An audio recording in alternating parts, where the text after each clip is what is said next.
કેમ છો મિત્રો? આપણે સરસ મજાનું નાઈ લીધું છે ને હવે આપણે જવાનું છે પોરબંદર બાબા સાહેબ આંબેડકરની રેલીમાં. તો આપણે ડેવિડ પુત્રની ચાવી આપણે લઈ લીધી છે અને આ પડ્યો આપણો ડેવિડ પુત્ર. આપણે ચાલુ કરી નીકળી ગયા પોરબંદર તરફ અને ધીમા ધીમા ડગલે આમ આપણું ડેવિડ પુત્ર હાલે છે અને મારા ભેગો મારા કાકાનો છોકરો અને અમે થોડાક મિત્રો છે. અમારા મિત્રો તો આગળ નીકળી ગયા, ખૂબ આગળ નીકળી ગયા. અમે પાછળથી મારે થોડીક વાર લાગી ગઈ હતી નાવા ધોવામાં, એટલે એ નીકળી ગયા, અડધે સુધી પૂગી ગયા. ધીમા ધીમા જાય તો આપણે પણ ધીમા ધીમા ચાલ્યા જઈએ. આપણે એમ થયું કે રસ્તામાં એક ક્લિપ આપણે શૂટ કરી લઈએ. તો મિત્રો અમે પણ ધીમા ધીમા જઈએ છીએ અને મારા મિત્રો ફાઇનલી મને ભેગા થઈ ગયા.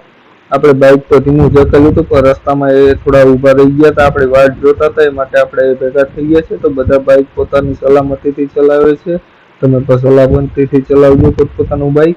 અને તડકો મિત્રો બહુ પડે છે. બપોરનું ટાણું હતું, 1:30 વાગ્યાનું. તો બહુ તડકો હતો, લૂ પણ એવી પડતી હતી. અને ભાઈ બાબા સાહેબ આંબેડકરની જયંતિ હોય એટલે તો ભાઈ આખું પોરબંદર બ્લુ થઈ જાય.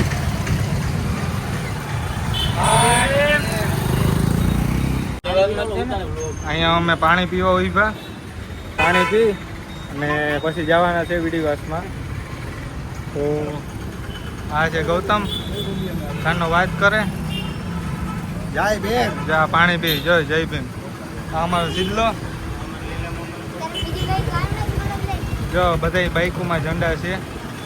હાલો ભાઈ વિડીવાસ પીવાનું છે કોઈને ટાટા કોરાન પાણી પીવું હોય તો અહીંયા 4 રસ્તામાં સાઈડમાં એક આપણે માટલું છે, તો મસ્ત પાણી આવે.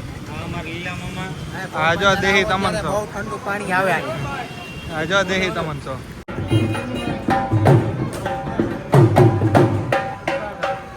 તો આવી ગયા છે અમે વિડીયો, બરોબર ને? વીડી બ્લોગ, ઓકે હાલો વીડી બ્લોગમાં. અને ભાઈ જો બાબા સાહેબનું પ્રતિમા આપણે તે પણ બતાવશું, પણ થોડું ગામડું ટ્રેક્ટર લઈ લઈ નહીં પછી, કેમ કે અત્યારે બતાવું તો મંડપ આડો આવી ગયા. લાસ્ટમાં આપણે બતાવું. જો અહીંયા આ બધા મિત્રો ભેગા થઈ ગયા.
તો હવે આપણે જઈએ છીએ ઘર તરફ.